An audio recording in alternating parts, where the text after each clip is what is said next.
Hi friends, welcome back to my channel. ఎలా ఉన్నారు friends? అందరు బాగున్నారు కదా? అండ్ ఇవాళ వ్లాగ్లో వచ్చేసి నేను కొన్ని విషయాలు చెప్పాలనుకుంటున్నాను. అంటే మరీ మీరు ఎక్కువగా భూతద్దంలో పెట్టి చూడకండి, ఎందుకంటే కొంతమందికి మాత్రం తెలుసుంటుంది, కొంతమందికి తెలుసుండదు. కాబట్టి నాకు తెలిసి సిటీలో పెరిగిన ఏ ఒక్కరికి గొర్రెల గురించి కానీ, ఆవుల గురించి కానీ, బర్రెల గురించి, వీటి గురించి పెద్ద అవగాహన ఉండదు. సో మనలాంటి పల్లెటూరు వాళ్ళకైతే ప్రతి విషయం తెలుస్తుంది. సో వాళ్ళకి తెలియదు కాబట్టి నేను చెప్తున్నాను. అంటే నార్మల్గా అంటే కొన్ని లక్షలు పెట్టి కుక్కలు కొన్న వాళ్ళు ఉన్నారు, నార్మల్గా ఇంట్లో పుట్టిన వాటిని పెంచుకున్న వాళ్ళు ఉన్నారు. సో డిఫరెన్సెస్ ఏంటి అన్నది అయితే ఇవాళ వ్లాగ్ అనమాట. సో మా ఇంట్లో మాకు కూడా అంటే మా తోడి కోడలు వాళ్ళకైతే కొన్ని ఉన్నాయన్నమాట, మేకలు, గొర్రెలు ఇట్లాంటివి. సో వాటి గురించి అయితే తెలుసుకుందాం. సో ఇవన్నీ మేపుకెళ్ళాయి, అంటే పొద్దున్నే 9:30కి అంతా వెళ్ళిపోతాయి అన్నమాట అడవుల్లోకి. ఇట్లా మొత్తం అంతా మేసేసి సాయంత్రం ఎప్పుడో వస్తాయి. సో అంటే ఇవి గొర్రెలకు కానీ మేకలకు కానీ పిల్లలు పుట్టిన తర్వాత ఒక 1.5 month దాకా వీటితో పాటు పంపించారండి. పిల్లల్ని అయితే ఇక్కడనే పెట్టేసుకుంటారు ఇంటి దగ్గరే. సో అలా ఇంటి దగ్గరే పెట్టుకున్నప్పుడు ఒక సిచ్యువేషన్ జరిగింది, అది అనుకోకుండా జరిగింది. అందరం ఇంట్లోనే ఉన్నాము కానీ బై మిస్టేక్లో జరిగింది. సో మేకపిల్ల అన్నది కాలు ఒక చోట విరికిచ్చేసుకొని ఇరగొట్టేసుకుంది. మొత్తం దాన్ని నిలబడడానికి కూడా అవ్వట్లేదు. అప్పుడు అనిపించింది మనకంటే నోరుంది, ఏదైనా చెప్పగలం, ఇది నొస్తుంది, ఇది నస్తలేదనేసి. కానీ అంత పెయిన్ పెట్టుకున్నా సరే అది అస్సలు ఎంత గట్టిగా అరుస్తుంటే, మాకు ఇంటి పక్కనే గుడి ఉందని తెలుసు కదా మీ అందరికీ. సో ఆ సౌండ్స్కి మాకేం వినిపించలేదు. సో తర్వాత ఇంకా మళ్ళీ మా బావ వచ్చి అంటే మేకలన్నీ వేసుకొచ్చిన తర్వాత చూసుకుంటే ఇది పాలు తాగడానికి రాలేదన్నమాట. సో ఎక్కడికి వెళ్ళింది అనేసి కొంచెం భయపడ్డాము, కుక్కలు గట్రా ఏమైనా తీసుకెళ్ళామనేసి. తర్వాత చూస్తే బండల మధ్యలో కాలు ఇరికిచ్చేసుకొని ఇరగొట్టేసుకుంది.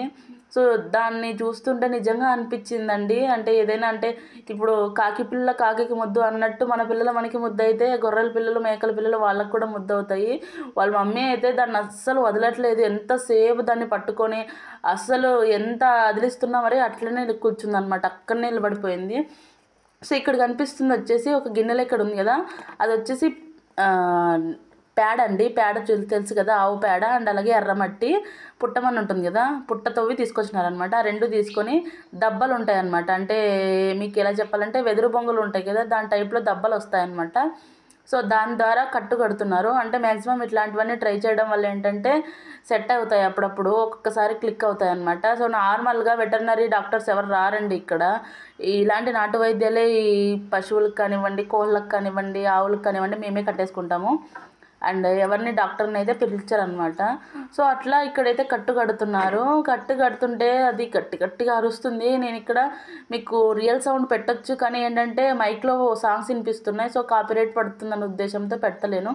ఇలాగ క్లాత్ అన్నది బాగా డిప్ చేయాలన్నమాట ఎర్రమట్టి పేడలోన. అలా బాగా దాన్ని డిప్ చేసిన తర్వాత ఏమవుతుందంటే బట్ట బాగా నానుతుంది. నానిన తర్వాత ఇలాగ దెబ్బలు పెట్టి ఫిట్గా అనమాట, గాలి దూరకుండా ఉండేలాగా అనమాట. ఫస్ట్ అయితే బోన్ని కరెక్ట్గా పెట్టుకోవాలి. మేక కాలు ఏదైతే ఉందో స్ట్రైట్గా అలా పెట్టుకున్న తర్వాత ఇలా అయితే క్లాత్ని 3-4 times చుట్టాలన్నమాట. మళ్ళీ ఇంకొక దెబ్బ కూడా పైన ఒకటి కింద ఒకటి పెట్టారు దెబ్బలు. సో అలా కట్టడం వల్ల ఏంటంటే సెట్ అవుతుంది అనమాట. మేము నార్మల్గా కోళ్ళకు కూడా కట్టి చూసాము, నిజంగానే సెట్ అవుతుంది. కాకపోతే దీని బ్యాడ్ లక్ ఏమో కానీ దీనికి సెట్ అవ్వలేదు. ఎందుకంటే అంటే ఇది మరీ ఏమంటారు, ఎక్కువగా బోన్ అన్నది చాలా ఇరిగిపోయింది అనమాట. అస్సలు ఎక్కడ చిన్న జాయింట్ కూడా లేకుండా ఇరిగింది. దానివల్ల కట్టుకోలేదన్నమాట. నిజంగా అనిపించింది అంటే చిన్నప్పటి నుంచి పాలు దాపి సాకిన మేకపిల్ల ఇవాళ అమ్మేయాల్సి వచ్చిందనమాట. ఎందుకంటే చాకిన దాన్ని అంటే ఇంట్లో మనం పెంచుకున్న దాన్ని చూసి కోసుకొని తినాలంటే అవ్వదు కదా. సో అందుకని దీన్ని ఇవాళ సంతలోకి తీసుకెళ్ళి అమ్మేశారనమాట. మా మేఘన అయితే ఇంటికి వచ్చిన తర్వాత ఎంతసేపు ఏడ్చిందో దీనికోసం. అట్లా ఉంటుంది అనమాట బాండింగ్. ఏదైనా ఒక మూగజీవం కానీ లేదా మన ఇంట్లో ఉన్న మనిషి కానీ మనం మిస్ అయితే ఎంత ఇబ్బందిగా ఉంటుందో సో అందరికీ తెలుసు అది. మేమైతే ఇది ఫేస్ చేసామన్నమాట. ఎందుకంటే ఇది మా ఇంట్లోనే పుట్టింది. దీనికి ఇంకో తోడు ఇంకొకటి 2 పుట్టాయన్నమాట. సో తోడేమో ఇక్కడ ఉంది, అది కూడా అసలు మారం చేస్తుంది అనమాట. అసలు ఇంట్లోకి రావట్లేదు, అంటే దాని తోడు దాన్ని ఎత్తుక్కుంటా ఉందన్నమాట. సో అట్లా ఉంటుంది మనుషులకైనా మూగజీవాలకైనా. సో మీకు ఎలా అనిపించింది ఈ వీడియో చూడండి. అండ్ మీలో ఎవరెవరికి ఇలాంటివన్నీ ఉన్నాయి చెప్పండి.